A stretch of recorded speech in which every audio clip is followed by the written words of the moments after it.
Pessoal, beleza, voltamos agora à diferença e identidade, o currículo multiculturalista. Nesse momento eu vou recorrer um pouco à obra Documentos de Identidade de Tomás Tadeu da Silva, para a gente complementar o que nós estamos estudando. Tá? Então, o primeiro ponto é que o autor entende que no mundo de hoje nós temos ao mesmo tempo diversidade cultural e globalização homogeneizadora. Esse é o caráter ambíguo dos processos culturais pós-modernos. E ele fala sobre o multiculturalismo, né? Como que ele vê o multiculturalismo? O multiculturalismo surge nos países desenvolvidos do norte, onde as minorias vão lutar por reconhecimento da sua cultura, por representatividade. Tá? Então, o multiculturalismo, você pode colocar aí, ele representa um instrumento de luta política.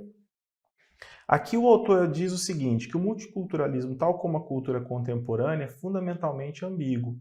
Por um lado, o multiculturalismo é um movimento legítimo de reivindicação dos grupos culturais dominados no interior daqueles países para terem suas formas culturais reconhecidas e representadas na cultura nacional.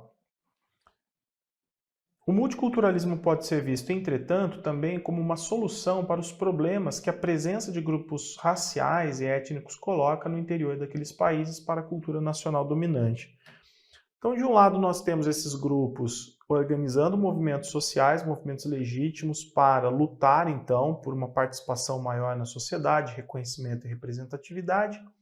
E, por outro lado, o próprio Estado consegue, com isso, entender quais são as demandas e satisfazer, mesmo que minimamente, esses grupos para manter a ordem social. Perspectiva sobre multiculturalismo. Então, a perspectiva liberal, humanista. Para essa perspectiva, não há relações de poder na sociedade. Essa perspectiva liberal entende a sociedade como um todo harmônico. Então, as diferenças culturais, de acordo com essa perspectiva, seriam apenas a manifestação superficial de características humanas mais profundas. Diferenças culturais, olha, vejam isso, pessoal, seriam apenas manifestação superficial de características humanas mais profundas. Os diferentes grupos culturais se tornariam igualados por comum humanidade. Então, essa perspectiva apela para a ideia de respeito, de tolerância, de convivência pacífica. Mas a perspectiva crítica entende que existem relações de poder na sociedade. Então, quando nós estamos falando de diferenças culturais, nós não estamos falando apenas da manifestação superficial das características humanas mais profundas. Nós estamos falando, na verdade, de relações de poder. Existem grupos culturais que têm mais poder do que outros. E a gente precisa entender como que essas diferenças são geradas. Tá? Então, para a perspectiva crítica, existem relações de poder na sociedade, você pode colocar aí. E no caso, nós temos duas correntes, a corrente pós-estruturalista e a corrente materialista. Corrente pós-estruturalista, a diferença é essencialmente um processo discursivo, linguístico e discursivo. A diferença não pode ser concebida fora dos processos linguísticos de significação. A diferença não é uma característica natural, ela é discursivamente produzida. Aqui a diferença é uma característica natural, né? Aqui não, aqui ela é discursivamente produzida. Então, se eu tenho, por exemplo, ali a pessoa normal e a pessoa deficiente, existe, na verdade, o que? Um discurso que avalia o deficiente negativamente em relação à pessoa normal. Tá? Então, é o discurso que vai provocar essas diferenciações e, consequentemente, vai contribuir para a existência de desigualdade social. A ênfase está no processo discursivo de produção das diferenças. Quando a gente ouve, por exemplo, né, isso aí, ó, tá vendo o trabalho que o cara fez, que horrível? Coisa de preto. Vocês nunca ouviram isso? Então, vejam que esse discurso ele está presente, infelizmente, na nossa sociedade. E ele contribui, sim, para que seja reforçada essa diferença, né, entre brancos e negros, e o negro seja negativamente avaliado. No entanto, existe uma outra corrente, que é a corrente materialista, que tem uma base marxista. Tá? Então, aqui nós encontramos o marxismo, que entende o seguinte: será que somente o discurso é capaz de mudar essa realidade de desigualdade social, de preconceito, de exclusão social? O caso do racismo, por exemplo, se nós eliminarmos da sociedade os discursos racistas, será que, consequentemente, o negro passa a ter uma situação melhor na sociedade? Na verdade, não. Por quê? Vejam, os processos institucionais, econômicos, estruturais, estariam na base da produção dos processos de discriminação e desigualdade baseados na diferença cultural. Então, na verdade, existe discriminação e existe desigualdade social não por causa do discurso, mas por causa da situação material, por causa de questões de processos institucionais, econômicos e estruturais.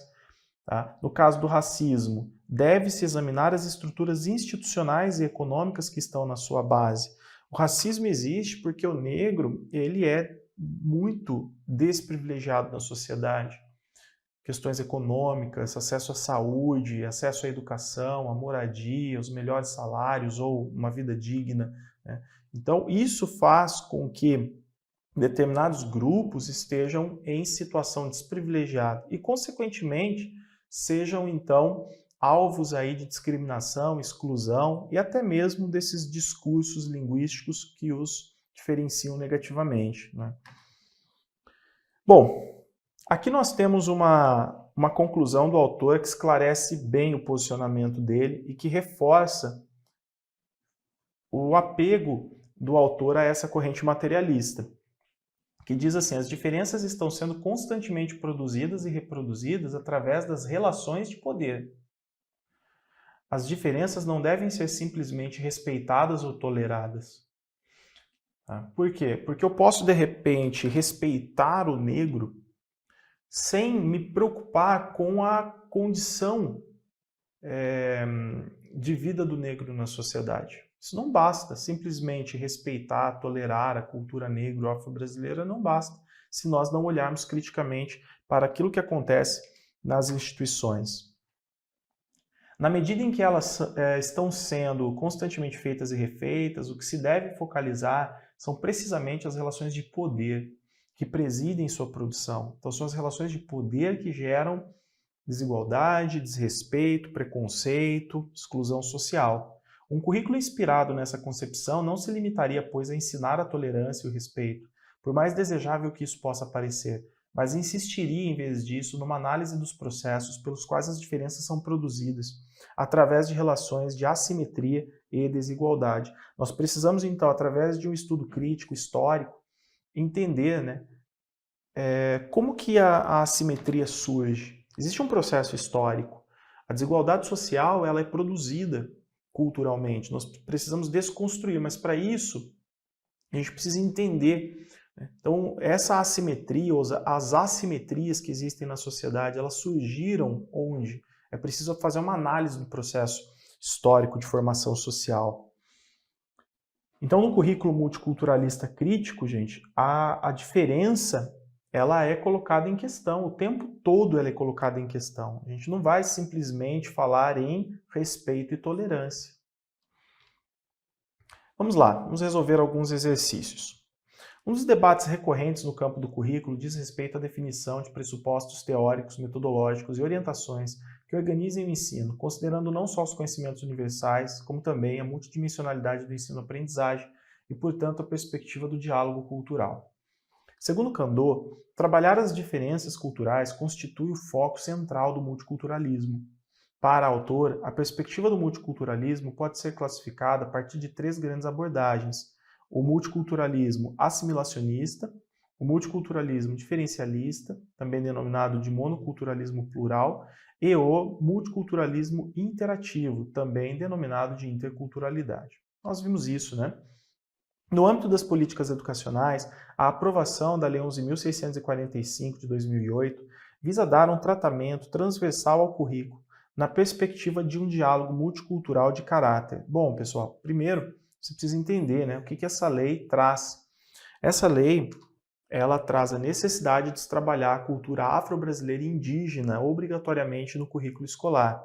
É ela que reconstrói o artigo 26A da LDB, que foi trazido já em 2003, beleza? Então nós estamos falando da necessidade se trabalhar a cultura afro-brasileira e indígena obrigatoriamente no currículo escolar. Beleza, já identifiquei a lei, a contribuição dela para o currículo. Essa lei reforma lá o artigo 26A da LDB. Já conheço a lei. Voltando agora à proposta. Então, no âmbito das políticas educacionais, a aprovação dessa lei visa dar um tratamento transversal ao currículo na perspectiva de um diálogo multicultural de caráter. É interessante porque fala a palavra diálogo, tá? Então, como nós vimos, o diálogo ele está relacionado à ideia de interculturalidade. Nós não queremos simplesmente colocar no currículo cultura afro-brasileira e indígena para que as pessoas conheçam. Nós queremos que exista uma interação de todos com a cultura negra, com a cultura afro-brasileira, com a cultura indígena. A gente quer o diálogo entre as culturas. A gente quer iniciar um processo de negociação cultural, de construção de um projeto comum, como nós vimos lá com a Vera Maria Candô, né? Então, nós estamos falando de um diálogo multicultural de caráter intercultural. Legal essa questão. 2. Considere que temos direito a reivindicar a igualdade sempre que a diferença nos inferioriza e temos direito de reivindicar a diferença sempre que a igualdade nos descaracteriza. Isso aqui é muito interessante, tem a ver com o princípio da isonomia, né? Então vejam, por exemplo, o índio. Será que o índio ele tem que ter o mesmo tratamento das demais pessoas da sociedade no que diz respeito, por exemplo, à educação? Não. Tanto que nós temos uma modalidade que é a educação indígena. Então, a gente tem que entender o seguinte, quais são as necessidades? Os índios são diferentes. Aliás, os índios não são todos iguais, nós já falamos disso, né? Existem diferenças enormes entre os diversos grupos e tribos indígenas. Mas pensando no índio de forma específica, quando a gente fala oferecer educação para o índio, eu tenho que olhar para as diferenças para poder atender essas diferenças. Então a gente volta para a frase, temos direito a reivindicar a igualdade sempre que a diferença nos inferioriza. E temos o direito de reivindicar a diferença sempre que a igualdade nos descaracteriza. Então, o processo de discriminação, ele nunca pode ser negativo, ele pode ser positivo. Eu sempre posso discriminar um grupo para entender a sua demanda e atendê-lo. Por exemplo, discriminação positiva, deficientes. Uma vez que eu compreendo o deficiente e percebo que ele não é igual às demais as pessoas, aos não deficientes, eu entendo que ele precisa de certos suportes, eu entendo que ele precisa de um certo apoio ali, né? Ele precisa, por exemplo, de eliminação de barreiras arquitetônicas. Nós precisamos fazer alguma coisa para que ele possa se locomover. Então a discriminação ela nunca pode acontecer negativamente, mas ela pode ser positiva. E é importante que exista a discriminação positiva para a gente entender as demandas dos diversos grupos e eles serem atendidos. Nesse contexto, a socióloga Vera Maria Candô escreveu em seu artigo Multiculturalismo e Direitos Humanos que devemos negar a padronização e lutar contra todas as formas de desigualdade presentes na nossa sociedade. Quanto à ideia de igualdade e multiculturalismo defendido pela autora, assinale a alternativa correta. Letra A. A igualdade que queremos construir assume a promoção dos direitos básicos de todas as pessoas. No entanto, esses todos não são padronizados, não são os mesmos. Tem que ter as suas diferenças reconhecidas como elemento de construção da igualdade. E é justamente isso, é a discriminação positiva. Então, como que eu quero, por exemplo, como que eu preciso oferecer o ambiente escolar para uma pessoa deficiente? Eu preciso olhar para as necessidades dessa pessoa e atendê-la. Tá? Preciso olhar e atendê-la. Ela tem direito à educação, mas para que ela possa exercer esse direito, nós temos que oferecer oportunidades de locomoção, por exemplo. A gente precisa oferecer muitas vezes um suporte, um atendimento educacional especializado, a gente precisa oferecer tecnologia assistiva, ok? Então a letra A está correta, é justamente a letra A, a alternativa correta. Aqui diz assim, hoje em dia deve-se pensar numa igualdade que não incorpore o tema reconhecimento das diferenças? Lógico que não. Imagine, ó, educação para todos, a escola é a mesma para todos, com base no direito, no princípio da igualdade. Todos são iguais, então nós temos aqui um processo educacional igual para todos. Esse processo educacional vai atender uns, mas não vai atender aqueles que são diferentes. Na verdade, a gente está falando aqui também de inclusão. Nós estamos falando de multiculturalismo, nós estamos falando de diversidade, nós estamos falando de inclusão. Deve-se opor igualdade à diferença. Não, na verdade, nós precisamos fazer com que elas se complementam, a ideia de igualdade e de diferença. Todos são iguais perante a lei, todos têm direito à educação. Agora, eu preciso olhar para as diferenças para fazer com que os diferentes possam também usufruir da educação, do processo educativo, da prática educativa, da escola oferecida. A construção da democracia tem que colocar a ênfase nas questões relativas à igualdade e, portanto, eliminar ou relativizar as diferenças. Não, nós precisamos sempre levar em consideração as diferenças, conhecer as diferenças, nos preocuparmos com as diferenças. 3. Para Kandô, vem crescendo a consciência da positividade do caráter multicultural de cada país do continente latino-americano. Daí decorre a importância da educação intercultural para a afirmação de sociedades democráticas e igualitárias. Vejam, sociedades democráticas e igualitárias. Nós queremos que todos tenham acesso aos bens culturais, todos tenham direitos, todos possam usufruir os seus direitos, mas sempre olhando para as diferenças, sempre considerando, sem perder de vista as diferenças. Todavia, a perspectiva de interculturalidade apresenta uma grande complexidade, não pode ser trivializada. Nessa direção, a autora defende que esse processo é sempre inacabado, visando uma relação dialógica entre culturas e grupos involucrados. Perfeito, sempre inacabado, visando uma relação dialógica entre as diversas culturas e grupos involucrados.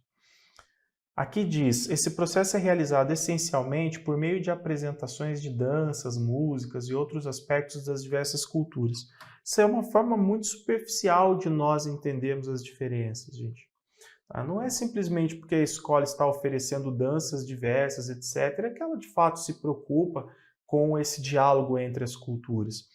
Então, existem alternativas que sempre vão trazer ideias bem minimalistas, bem reduzidas. Aqui diz, o processo é mediado por um currículo específico e exclusivo para determinados subgrupos. Isso aqui, na verdade, é apartação, né? Nós teremos um apartheid aqui, uma segregação, não. Uma preocupação apenas das disciplinas afins, como sociologia, filosofia, nada a ver.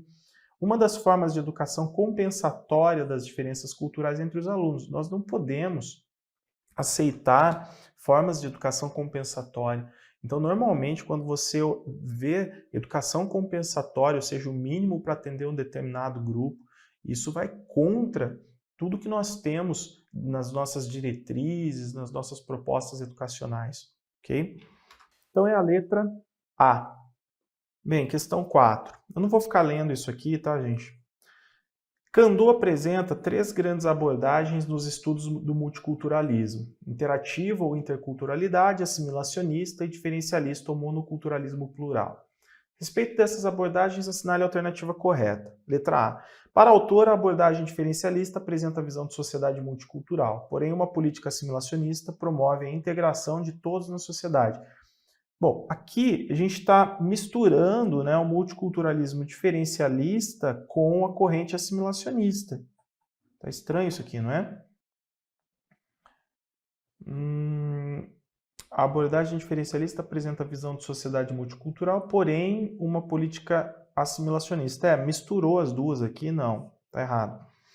O multiculturalismo assimilacionista parte da afirmação de que quando se enfatiza a assimilação, termina-se por negar a diferença ou por silenciá-la. Logo, procura reconhecer a diferença. Reconhecimento da diferença, gente, não se dá no multiculturalismo assimilacionista. se dá, na verdade, no diferencialista, né? Então, também não pode ser a B. O interculturalismo blá, blá, blá, blá, blá, favorece o diálogo entre os saberes e as identidades. Rompe com a ideia essencialista das culturas e das identidades e entende que a cultura está em processo constante de construção e desestabilização e reconstrução. Então, a ideia do diálogo aqui, tá certo. É a letra C. O monoculturalismo plural promove a inter-relação entre os diferentes sujeitos e grupos socioculturais? Não. Isso aqui seria o interculturalismo. No multiculturalismo assimilacionista são considerados os processos de hibridização cultural? Não. Também isso aqui é do interculturalismo. Ok, letra C. 5. Numa concepção crítica, nas interações sociais e também no campo da educação, uma postura etnocêntrica é aquela que, vejam, na concepção crítica, o que seria a postura etnocêntrica na concepção crítica? Ela considera que cada caso é um caso, não desconsidera a distância entre o todo e as partes, não também. Entende a sociedade como sendo estruturalmente desigual, imagino. Compreende as diferenças entre comunidade e sociedade, de forma alguma. Faz do diferente o inferior, olha lá, subjuga o diferente. E dá diferença uma privação cultural. Ou seja, aquele que é diferente, na verdade, ele é inferior e ele é privado culturalmente. Como que esse diferente faz para se tornar melhor na sociedade? Ele tem que se aproximar da cultura daquele que carrega o pensamento etnocêntrico, né? Então é a letra E. Beleza? Maravilha. Continuando, questão 6. Aqui eu trouxe para vocês, gente, a resolução... não, peraí, deixa eu escrever certo. Resolução 1 de 2004.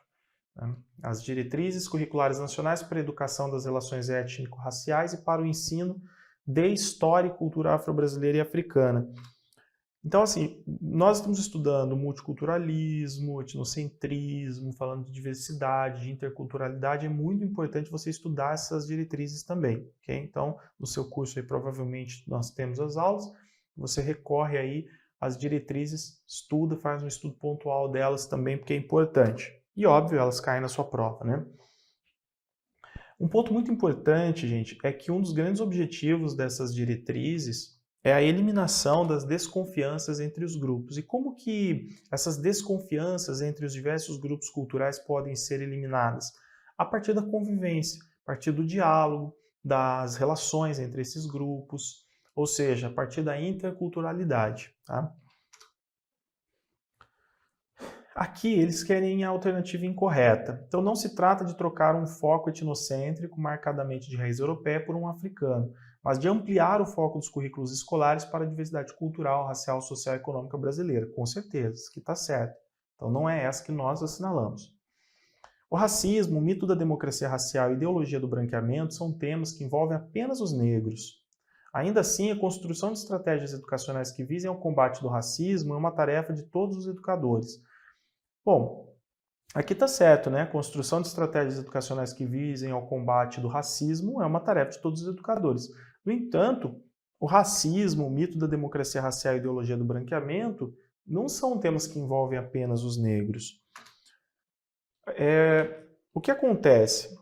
Por exemplo, o mito da democracia racial. Então, um estudo do Gilberto Freire, que está no livro dele, Casa Grande Senzala, mostra que o negro foi aceito na sociedade brasileira. Então, fazendo uma análise histórica da sociedade, das contribuições do negro, da presença do negro, da miscigenação, ele entende que o negro foi aceito na sociedade brasileira e que, portanto, existe uma democracia racial.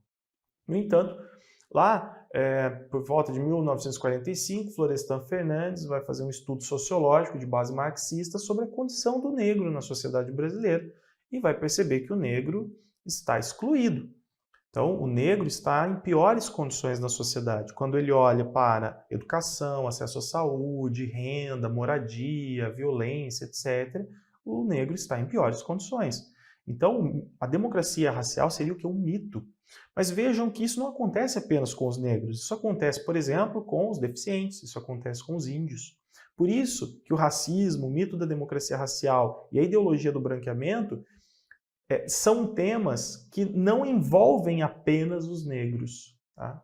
Envolvem também outros grupos. Então essa aqui é incorreta. Logo, você tem aí para estudar como corretas as letras A, C e D. E, obviamente, estudar, né, a Resolução 1 de 2004 de forma completa. 7. Segundo Silva, há várias perspectivas multiculturalistas. Assinale a alternativa que apresenta a proposta de perspectiva multiculturalista liberal ou humanista. Então, como nós vimos, é aquela que apela para a ideia de tolerância, respeito e convivência harmoniosa entre as culturas, é a letra D, para ser mais direto aqui. A C, por exemplo, enfatiza um currículo em que as diferenças estão sendo constantemente produzidas através de relações de poder. Não, que nós temos perspectiva crítica, né? 8. A temática da diversidade cultural é abordada em diversas propostas curriculares, inclusive nos PCN. Entretanto, muitas são as concepções de multiculturalismo que informam os currículos e materiais didáticos. Na perspectiva de uma pedagogia crítica comprometida com a transformação social, é preciso que os materiais didáticos aqui, fomentem convivência pacífica, incentive relações de respeito, estimule o respeito, incentive tolerância. Não. Pensando numa pedagogia crítica, comprometida com transformação social, é preciso que os materiais didáticos problematizem as diferenças. Porque o material didático, gente, quando ele está ali comprometido com os interesses do colonizador, ele coloca o índio de uma forma sempre inferiorizada e ensina: respeitem o índio, o negro, sempre retratado de uma forma inferiorizada, mas é preciso respeitar o negro. A mulher sempre trazida de uma forma inferiorizada, mas é preciso respeitar a mulher. Então não basta. Nós precisamos sempre problematizar as diferenças, politizando-as. Logo, é muito importante nós pensarmos na descolonização dos materiais didáticos. Toda a visão colonialista, os discursos, as narrativas, as figuras, os textos colonialistas, eles precisam ser desconstruídos, ok? Bom, a gente vai dar sequência, tá? Eu vou fazer uma pausa e a gente já volta para dar sequência aí no nosso material.